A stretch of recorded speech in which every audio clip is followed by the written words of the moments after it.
बिस्मिल्लाहिर्रहमानिर्रहीम। अस्सलाम वालेकुम दोस्तों, एक नई वीडियो के साथ हाजिर हैं। चले अपनी वीडियो स्टार्ट करते हैं। जैसा कि आपको पता है कि दुनिया की हर मिलिट्री कोई ना कोई एक्सरसाइज कंडक्ट कर रही होती है। मुख्तलिफ लेवल्स के ऊपर एक्सरसाइजेज कंडक्ट होती हैं। पाकिस्तान एयरफोर्स ने भी कुछ एक्सरसाइजेज डिजाइन की हुई हैं। एक्सरसाइजेज के ऊपर काफी ज्यादा पैसा लगता है। उसमें आपकी जो फोर्स मोबिलाइजेशन होती है, तमाम के तमाम आपके एसेट जो है उसके अंदर इन्वॉल्व हो जाते हैं, जो कि नॉर्मली अमन के जमाने में जो है वो उस तरह से इन्वॉल्व नहीं हो रहे होते। इस वजह से आपकी इन एक्सरसाइजेज के ऊपर पैसे बहुत ज्यादा लगते हैं। पाकिस्तान एयरफोर्स कई एक्सरसाइजेज हर साल करती है। कई ऐसी एक्सरसाइज है जो एक साल के अंदर 3-4 दफा करती है। फिर एक ऐसी एक्सरसाइज है जिसको हाई मार्क कहते हैं, जो कि पाकिस्तान एयरफोर्स 5 साल में एक दफा करती है। ये पाकिस्तान एयरफोर्स की सबसे बड़ी एक्सरसाइज कंसिडर होती है और इसके अंदर पाकिस्तान एयरफोर्स अपनी तमाम फोर्स के साथ जो है वो शामिल होती है। आर्मी और नेवी को भी इन्वॉल्व किया जाता है। आर्मी नेवी के साथ अलहदा से एक्सरसाइजेस कंडक्ट की जाती हैं। मसलन नेवी के साथ एक एक्सरसाइज कंडक्ट की जाती है जिसको अज़्म नौ कहते हैं। इस तरह से ये एक्सरसाइजेस का सिलसिला जो है वो हर मिलिट्री रूटीन के साथ चलाती है। जिन मिलिट्रीज के बजट बहुत ज्यादा होते हैं वो मिलिट्रीज ये एक्सरसाइज फ्रीक्वेंटली करती हैं। मैंने आपको बताया कि पाकिस्तान एयरफोर्स जो अपनी सबसे बड़ी एक्सरसाइज हाई मार्क है उसको हर 5 साल के बाद कंडक्ट करती है। ये तकरीबन 40 दिन की एक्सरसाइज होती है। खैर, पाकिस्तान एयरफोर्स इसके अंदर जो दिन है वो बहुत ज्यादा बढ़ा देती है। तकरीबन 40 दिन तक ये एक्सरसाइजेज रहती हैं और एयरफोर्स की तमाम डॉक्ट्राइन जो है ना इस एक्सरसाइज में वो कवर कर लेते हैं। प्लस इसके अंदर उन्होंने कम्युनिकेशन, अपनी लॉजिस्टिक्स वगैरह हर चीज जो है उसको वो कवर कर लेते हैं। लेकिन इसको कंडक्ट 5 साल बाद किया जाता है। जबकि अमेरिकन एयरफोर्स काफी ज्यादा किस्म की एक्सरसाइजेज जो है उनको कंडक्ट करती है, हर साल कंडक्ट करती है। एक साल में एक से ज्यादा मरतबा कंडक्ट करती है। मसलन हमें पता है कि रेड फ्लैग एक्सरसाइजेज जो है वो निवाडा के अंदर होती है। एक साल में एक से ज्यादा मरतबा कंडक्ट की जाती है। फिर उसके बाद एक एक्सरसाइज ब्लू फ्लैग जो है उसको आई बिलीव अलास्का के अंदर कंडक्ट किया जाता है। वो अलास्का के हार्श एनवायरनमेंट के अंदर कंडक्ट की जाती है। पिछले साल से अमेरिकन एयरफोर्स ने एक और बड़ी एक्सरसाइज जो है उसको स्टार्ट किया है। मैंने उसके ऊपर आपको एक वीडियो भी बना के दी थी और उसका नाम है ब्लैक फ्लैग। अब रेड फ्लैग का क्या होता है कि उसके अंदर पायलट्स की ट्रेनिंग की जाती है। रेड फ्लैग के अंदर पायलट्स को मुख्तलिफ टैक्टिक्स समझाई जाती हैं। उनके ऊपर जो है एक पायलट को मुश्किल से मुश्किल ट्रेनिंग सिनेरियो जो है उसके अंदर भेजा जाता है और कोशिश ये की जाती है कि एक पायलट अपने कॉम्बैट के पहले 10 मिशन जो है वो इन एक्सरसाइजेस के अंदर ही कवर कर ले। क्योंकि समझा यह जाता है कि अगर एक पायलट जंग के अंदर 10 कॉम्बैट मिशन जो है वो सर्वाइव कर जाता है तो फिर उसके सर्वाइवेबिलिटी के चांसेस जो है वो बहुत ज्यादा बढ़ जाते हैं। तो वो जो 10 कॉम्बैट मिशन होते हैं वो उसको इन एक्सरसाइजेस के अंदर ही ट्रेन करवा दिए जाते हैं, ताकि जब ये पायलट जंग के अंदर जाए तो उसको किसी भी मसले का सामना ना करना पड़े। अब ये जो ब्लैक फ्लैग एक्सरसाइज अमेरिकन ने शुरू की है ना, ये उन्होंने बड़ी जंगों को ज़हन में रख के तो है वो शुरू किया। इसके अंदर आप कह सकते हैं कि ये पायलट्स की ट्रेनिंग से ज्यादा वॉर प्लानर्स की ट्रेनिंग के लिए जो है वो उसको शुरू किया गया कि अगर आपकी मसलन चाइना या रशिया के साथ जंग हो जाती है, और डेफिनेटली आपको पता है कि अमेरिका कभी भी अकेला नहीं लड़ेगा, अमेरिका अपने एलाइज को साथ मिला के लड़ता है। यही अमेरिका की जो है ना एक बहुत बड़ी कामयाबी है कि वो इतनी बड़ी फोर्स होने के बावजूद भी जब भी अपने किसी भी दुश्मन के साथ लड़ता है तो वो अकेला नहीं लड़ता, वो अपने एलाइज को साथ जरूर मिलाता है। यूरोप के अंदर उसके पास नेटो फोर्सेज है। सारे का सारा यूरोप जो है उसने रशिया के खिलाफ खड़ा किया हुआ है।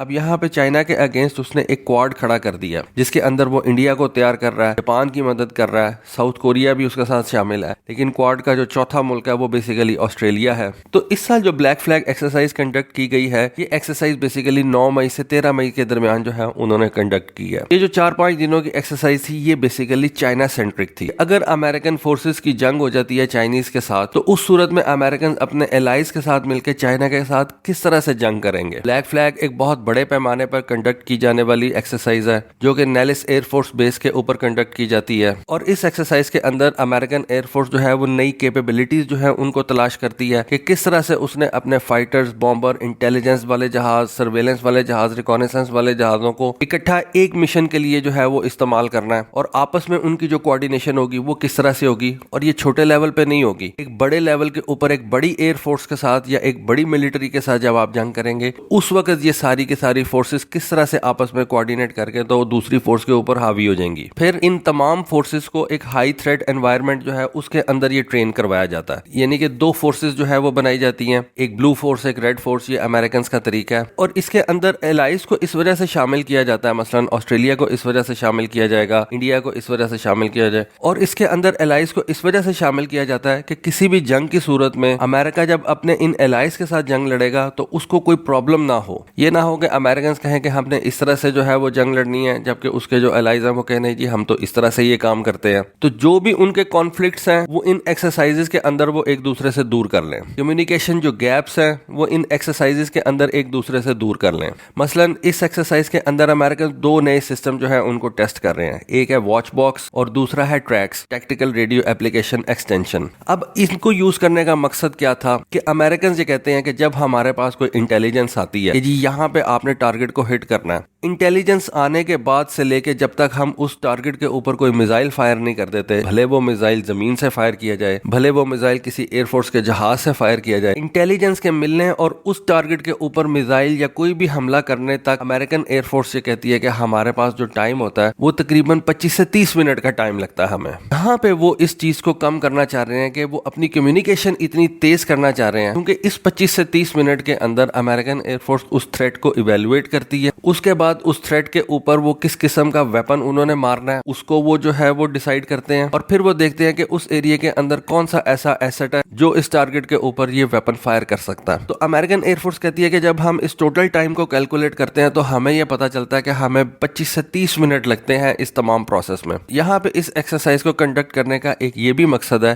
कि इस 25 से 30 मिनट के टाइम को कम किया जा सके। मसलन अमेरिकन को पता चला कि चाइना का इस वक्त जो टाइप 055 वाला डिस्ट्रॉयर है वो इस वक्त साउथ चाइना सी के अंदर एक खास लोकेशन पे है। अब अमेरिकन ने अगर उसको हिट करना है तो वो कहते हैं कि जब हमें उस जहाज की लोकेशन का पता चलता है और उसके बाद से जब हम उसके ऊपर वो मिसाइल फायर करते हैं तो हमें 25 से 30 मिनट का टाइम लगता है। तो अमेरिकन का कहना यह है कि हम इस टाइम को 30 सेकंड से लेके 4 मिनट तक लेके आना चाहते हैं ताकि जब हमारे पास इंटेलिजेंस आए और उसके बाद जब हम उस चीज के ऊपर मिसाइल फायर करें तो ये टोटल टाइम प्रोसेस जो है ये सिर्फ 30 सेकंड से लेके 4 मिनट तक का होना चाहिए। तो अमेरिकन जो नई टेक्नोलॉजीज हैं और जो नए कॉन्सेप्ट्स हैं वो इस ब्लैक फ्लैग एक्सरसाइज के अंदर टेस्ट कर रहे हैं और ना सिर्फ खुद टेस्ट कर रहे हैं बल्कि अपने एलाइज के साथ मिलकर टेस्ट कर रहे हैं। फिर इस एक्सरसाइज की एक और बड़ी बात कि इस एक्सरसाइज के अंदर ऑस्ट्रेलियन एयरफोर्स अपने E7 वेज टेल एवेक्स जहाज भी लेके आई। ये वो जहाज हैं जो अमेरिकन एयरफोर्स आगे जाके खुद से परचेज करेगी। इससे पहले American air force E3 sentry airborne warning and control system जहाज इस्तेमाल कर रही है। अभी मैंने आपको रिसेंटली एक वीडियो बना के दी थी कि अमेरिकन इन E3 सेंट्री जहाजों को रिटायर कर रही है क्योंकि एक तो ये प्लेटफॉर्म जो है ये बहुत ज्यादा पुराना हो चुका हुआ है और इसकी ऑपरेशनल कॉस्ट भी बहुत ज्यादा बढ़ चुकी हुई है। इस वजह से अमेरिकन एयरफोर्स ये E7 वेज टेल जहाज जो है उसको अब परचेज कर रही है और अपनी एयरफोर्स को इन एवेक्स तैयारों से जो है वो लेस करेगी। तो अमेरिकन एयरफोर्स को इन जहाजों को करीब से देखने का भी अब मौका मिल गया क्योंकि ऑस्ट्रेलियन एयरफोर्स इस जहाज को बहुत देर से यूज कर रही है। तो अमेरिकन एयरफोर्स के पास अब ये एक चांस आ गया कि वो अपना जो ट्रांजिशन पीरियड है इस E3 सेंट्री जहाज से E7 जहाज के ऊपर उसको कम कर सकेगी। क्योंकि वैसे तो जब ये जहाज अमेरिकन एयरफोर्स के पास आएगा फिर वो उसके ऊपर जो है वो अपनी ट्रेनिंग स्टार्ट करेंगे, लेकिन इस तरह की एक्सरसाइज जिसके अंदर ऑस्ट्रेलियन एयरफोर्स ये जहाज लेके आई है अमेरिकन जो है उसके ऊपर काम करके अपने आप को इस नए प्लेटफॉर्म से फेमिलियराइज करवा सकते हैं। क्योंकि वैसे तो अमेरिकन एयरफोर्स को ये जहाज जो है 2027 में मिलेगा, लेकिन इन 5 सालों के अंदर अमेरिकन एयरफोर्स ऑस्ट्रेलियन एयरफोर्स के साथ काम करके